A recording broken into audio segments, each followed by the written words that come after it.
welcome everyone to our September coffee chat. I am Laura Knudsen-Murray. I'm the GIS coordinator and community outreach assistant with IrisBG. And with us today is our very own Shanna Jones. She's our social media and community outreach assistant. So the recording and other presentation material is made available in our knowledge library, as with all of our previous coffee chats. They can be found under the category articles and presentations. You can also follow the topic IrisBG coffee chats and be notified by email every time something new is published. And these coffee chats are for you. If you'd like us to give a demonstration of the functionality of IrisBG or a topic that you'd like us to address, we can take on anything, big or small. We also love to hear if you have ideas of how we can improve. Just take a moment. We will launch our poll to state your experience with IrisBG. Are you trying out the trial, a novice, intermediate, or advanced?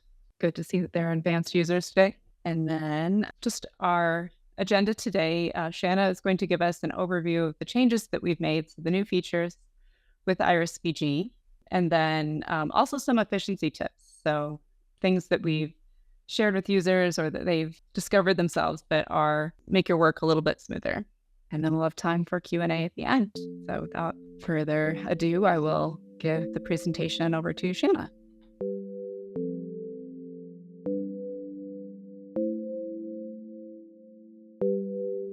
Okay, thanks, Laura.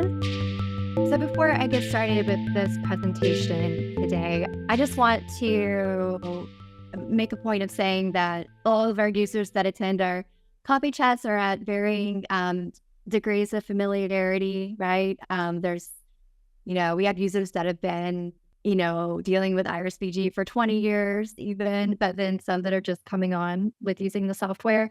So it can feel like a lot of information if you're first starting out. And so I just remember a few years ago when I didn't fully understand labeling at all, or I just really didn't have a good grasp on how that works or mapping, but now I do. And so I just want to make sure that everyone feels comfortable asking questions because all of us are very happy to help and just want everyone to feel comfortable. So with that, the table of contents. So yes, today I am going to be covering the new features in IrisBG by each new version that's been released this year. So we've had 3 new versions. The most recent one was released last month. So there's 3 sections of that. And then lastly, we will go over some pretty cool efficiency tips. So our first new version update occurred in January, the first one of this year at least. And so with that came this new update to the item management screen. So here in the comment field, you can bulk update to either append comments to existing comments, or you can replace existing comments with the new comments. And so the default is append, and to change it, you just click on this drop down button here. The next new feature within this version in January was that you can now update taxonomic groups like the genus, for instance, with data import. So these are the fields that can be updated by using data import. And this is where they are all located in the screen, the actual screen. Here are all the fields. And it is required that the genus name exists and have a name status of accepted. And so this is where that name status field is located. Or the name status can also equal unknown. So accepted or unknown. And this is how your template, that information would look. So for the data import template, you would have action, U for update, and then values for all of these fields. If you want to update those specific fields, you don't have to update the genus common name, but this is what you are able to do. And then in the actual database, there's the reference guide. And I always stress for uploading data with data import to check your templates with a reference guide to understand what is required. So like what fields require values and how they require them. So it can be a text like type, but it can also be code or numerical. So all of that information can be found here under type. And you can also see like what is required. Yeah. So it's all there in the database reference guide. If you just like search data import, it will come up. Also new that within that new version of this year is the stem diameter became a selection criteria within the query builder. So within the query builder, like the reports or label, you can find that stem diameter is available for a selection criteria. So you could do a report on what are all the trees in this one location of your garden that do not have a stem diameter. So it would be like stem diameter field is empty. So you could run a report that way. Oh, and this is where that stem diameter field is located. So in the accessions items screen, it will be under measurement, and then diameter is the field name, and it's over here. This is also the version where we introduced GIS reports for the first time and began our beta testing for the IrisBG ArcGIS Sync. So they were introduced, and then our beta testers started using them in the fields to test and give us feedback on how they were working. Collaboration. So one of our main partners, I guess you would say, is BGCI, and they updated their plant search website earlier this year. And when they did that, we also updated the report available in IrisBG to accommodate their new website and for like uploading data to the website. So that is found here under miscellaneous. And it says right here, export BGCI plant search. That's the plant search website there where you would upload your data from the report that you export to IrisBG. And then also for the BGCI index seminar, there is a report under store, and it's right here, BGCI catalog. And so that was also updated. And this is the index seminar website where you would upload your index seminar information to BGCI. So the second version of 2024 was released in April. And with that, there were some upgrades to report. This one in particular made it possible to perform reports on exchanges, so like plant exchanges from more than one collection. So an example of that is if you have your garden collection in IrisBG, but then you also have an herbarium. And so it's almost like two separate databases in one. So that way you're able to pull all of that data from both collections. For labeling, you can now use taxon lifeform as a selection criteria in the query builder. So you can now select whatever you have used to define your different life forms. So for instance, for me, I have all of these that you see here on the right. So I can select any of these, or I could select enlist and then like check the ones that I would like to select. So I can select multiple ones and run a report or create labels for one particular life form or several. So I guess like a good reason for doing that is like your trees are most likely going to have a different type of display label than like a ground cover would, right? Or, maybe an annual plant. And so that gives you some context for like why we provided this new feature.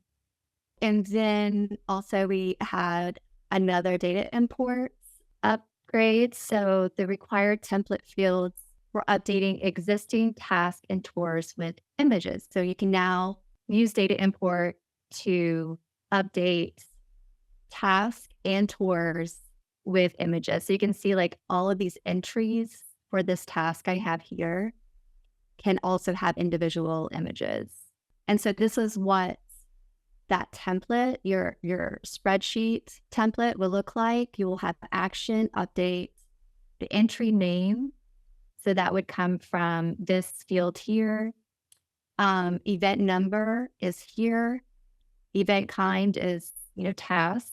And then you would then put in the file name, for wherever your image is. So like if you have a folder on your desktop or wherever it is, you can copy that and paste it in here. And, so you can have like a spreadsheet that's many rows long for each of your images. The required template fields for updating existing inspections with images. So it's a little different. Inspections is a little different. Task and tours have the same template here, but inspections is going to have inspection item. So how in tasks you can have different entry kinds. So you can have like location, you can have a session item, you can have note. Yeah, you can have like several different entry kinds, but in inspections, it's only item, a session number is the only entry kind that's possible. So that's why this field name is different for inspections and updating or using data import to upload images for inspections. I hope that makes sense. If not, please ask me. Report types. So this has allowed the synonym name to be selected in your report types now. So those report types, and you can see here where you have your available fields. And so this is like the bank, like the field bank that you can choose what fields are included in your generated report, your spreadsheet that you generate. And so, now you could also include synonym name. And then in April, the GIS report was enhanced for the performance of the IrisBG ArcGIS sync. So all that beta testing that was being done at the various gardens around the world, they got back with us with their feedback, and some changes were made to better assist in the sync. And Laura's going to speak a little bit about mobile data collection now, since this is her thing. Yeah, thanks, Jana. So if you caught our coffee chat from April, it was all about mobile data collection using ArcGIS. So it is now possible to go out in the field, be offline, and update about 50 fields that you would be able to use in IrisBG down to the a session item level.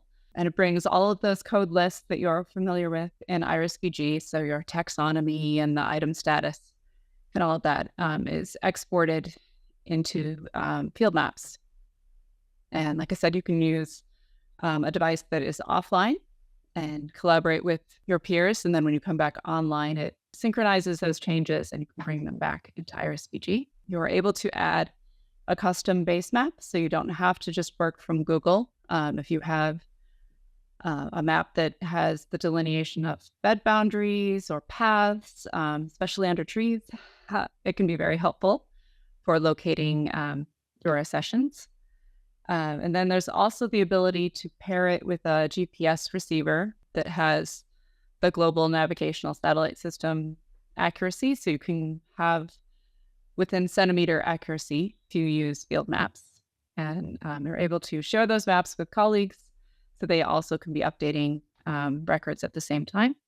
And what is changed in the data that you have exported comes back to IrisBG and is updated. So it's just another optional feature, another way to work with your data out in the field. Yeah, we can share a link in the chat if you haven't seen last month's copy chat, but it was a really good one from Dawes Arboretum. All right, Shanna, I'll turn it back to you. All right. And so our latest new version update occurred last month. And with that came the new browse feature in Garden Explorer. So it's a new way to display images for text on list.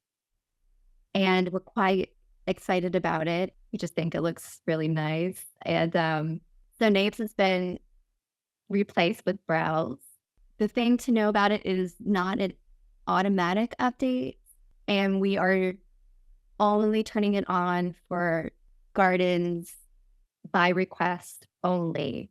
And this is because we're trying to be respectful of gardens who maybe just aren't ready for it. For instance, maybe they haven't ranked their images correctly, or maybe they don't feel like they have enough images for it to be a nice display yet. So certainly if you haven't had this turned on, but you feel like you're ready, just holler, just tell us and we'll have it done. It normally just happens within the day that you ask. So yeah, just please get in touch if you're ready for it. So another thing that happened last month is Garden Explorer search for session numbers. Now it also includes conserved numbers.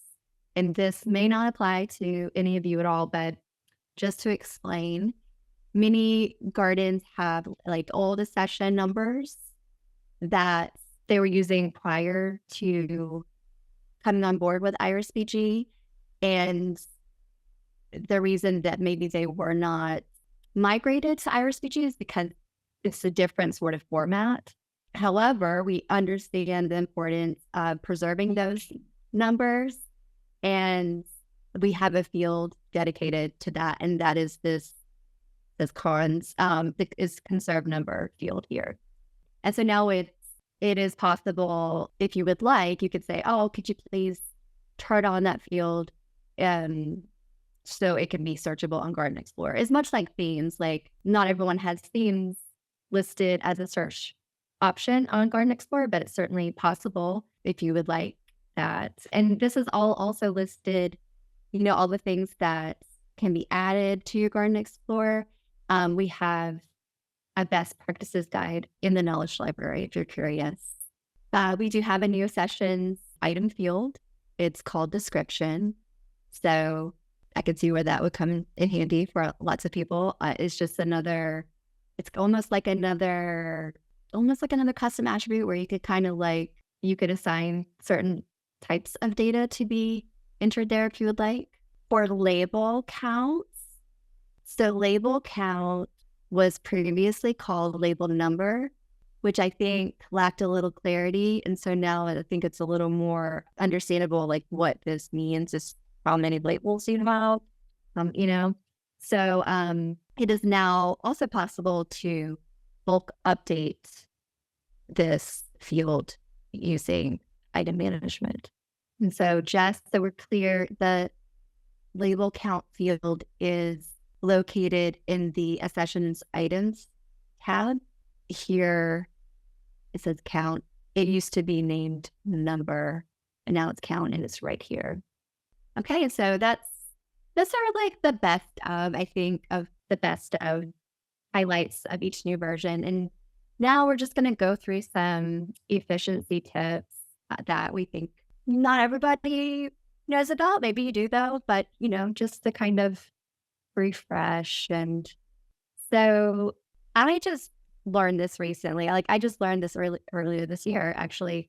So when you do a search, just like with one of the fields in the database, so say I'm in the accession screen and I want to just do a quick search of all sessions from 2022. And so I do a quick search, and then I get this search grid, results. There is a way to sort the search results for each field. So if I want to have this go Z to A, you can do that. So I guess it's like sorting alphabetically. So that's possible. But also, one thing I think is even cooler than that is you can select what grid columns appear. So you have this window that looks just like the report types field bank. So here you've got like the column bank, and then you can select which columns from that bank that you would like to display. And you can also use these up and down arrows to arrange them from left to right, how you would like them. The maximum image resolution is 50 megapixels. The default setting is 3 megapixels. So we chose that default because we felt like that was, I didn't choose it. Let's be real. I didn't have anything to do with it. Oyvind chose that default setting because he felt like, that's a good, efficient size. But for any reason at all that you want to change that, you can do so under File Options. And there is the image maximum resolution right there. So if you would like to adjust it to be like smaller, that can optimize your database performance. So I guess I wouldn't do it unless I felt like my software was kind of like lagging or slow. I would maybe check into that. And so also you can set the default image rank. So currently in the default image rank, like when you upload images or, place images into the database, the image rank default is 2, unless you've changed it. And then you can do that here under options, right under the maximum resolution option, there's image rank. Just in case you didn't know, a lot of people don't, to clear a field value, you just hold down Control and Delete at the same time. There's also an efficient option to create report filters. So say you have a report you do monthly and you don't necessarily want to go in and check the same things, all the criteria. It doesn't change. It's always the same every month. You can actually save that report filter and choose it every month. And then your selection criteria boxes are all checked when you do that. And then you can just simply run the report the way you normally do. It is also possible to create a unique tour link. So you may have 5 tours. If you would like to share this one particular tour you have, maybe it's a seasonal tour, maybe it's like all of the things that are blooming in the month of May. You could take that tour link and share it on your website, for instance, or social media. And the way to do that is shown right here. This is the format. So it's basically your Garden Explorer address with this tour.aspx ? tour equals, and then the tour number. And the tour number is going to be located right here. So if you've ever wondered what is the sense in this field, what does it do? That's what it does. You can put it in this format and have a unique tour link. A data import efficiency tip is you can use reports to start a template. So you can go in and write a report by, and select the criteria that you would like to import data for, if that makes sense. So if I want to import taxon data, taxon name, taxon description, some other things related to, because I am trying to make improvements to my Garden Explorer where all that information is displayed. I would run a report. I could run a report with those fields selected. And then I could use that report as a way to start my template. It's not going to be your template, but it's a good starting point. And then you're going to want to go into that reference guide in IrisBG and check what the rules are, like, do these values in this column need to be text or codes, that sort of thing. And this is what I meant when I say, go look into your IrisBG reference guide. So here I have ran a report on some library data, and then I go into the reference guide and I look at each one of the fields that I have values for, and then I go and check the rules. So you can see like some require a code, some require even yes and no. So I just like check all of the rules and make sure that I'm good to go. When using data import, there's a lot of information that can be gleaned if you know where to look. And so one of those places you can find your errors to, so you know what to correct, is with this field errors drop down box here.